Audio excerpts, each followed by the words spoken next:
This is, yes, It's the End of the World as We Know It is the name of this video with Charlie Kirk. Now, this guy's, I've heard the name a lot, but I never paid any attention to him until he showed up with Jack Hibbs, because I've been looking at Jack Hibbs for a while.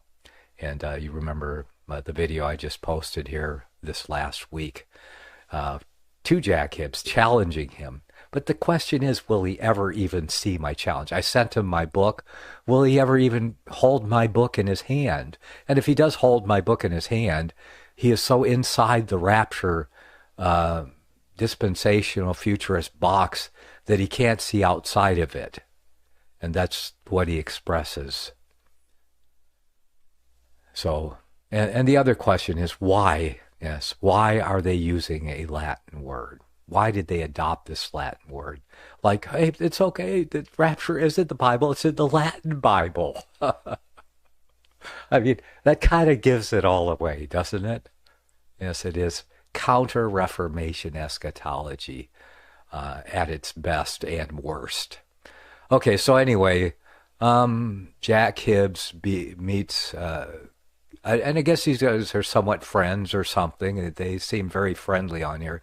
I can't watch this whole thing. He has this is Israel sovereign country, and they talk about Israel. How should Christians support Israel? I don't know. Is Jack or Charlie Kirk, is he a Jew? Maybe, I don't know if he is or not. I didn't see any indication that he was. Let's see. They talk about dispensationalism, and he asks Jack Hibbs about dispensationalism. He kind of just brushes off. Oh, there's dispensations. Yeah, the Bible even has the word dispensation in it. So I don't know what everyone's getting so excited about. Well, here's what we're all getting excited about, Jack, is that you say that the 70 weeks prophecy where it says is determined, and the 70 weeks has come to an end in the first century, you're saying that dispensation is not over, but God's saving 7 years of it, the final week, and he's plucked it out of its sequence. When he said 70 weeks, he didn't really mean 70 weeks. He meant 69 weeks, an undetermined period of time, and then finally we're going to have a 70th week. See? So you're saying the dispensation of the Jews that the prophecy said would end with the 70 weeks is not over yet. And that's the problem with your dispensationalism. It doesn't keep the dispensations where they belong together with themselves, but you're juxtaposing one of the dispensations off into the end of the church age. So that's the problem with your dispensationalism. Of course, there's always different dispensations. And to brush it off so easily like it's nothing to be concerned about here. But see, that is something to be concerned about.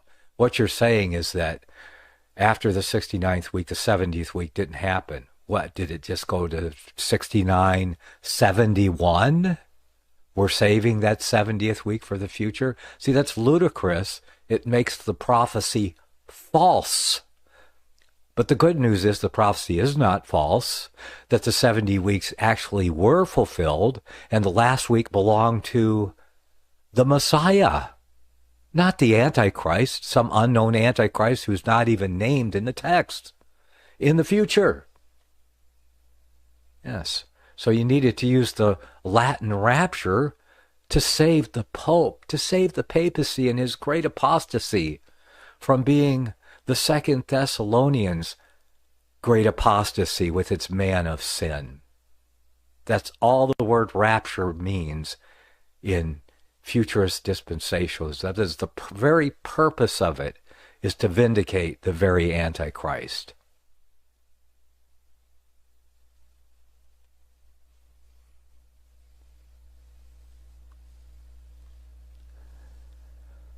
Okay.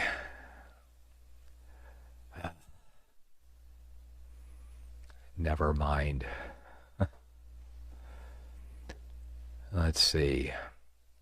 Okay, so anyway, talking about it, I got distracted by someone yelling at me in the chat room with a 71st week. that's not in the text either. And you need to give that up, man. And I'm not going to debate it with you because there's really nothing to debate. Your thesis is not clear, and you can't just keep saying the 70th week is fulfilled, but there's another week in the prophecy. Then why is it not called the 71 weeks prophecy? Give me a break. Seriously.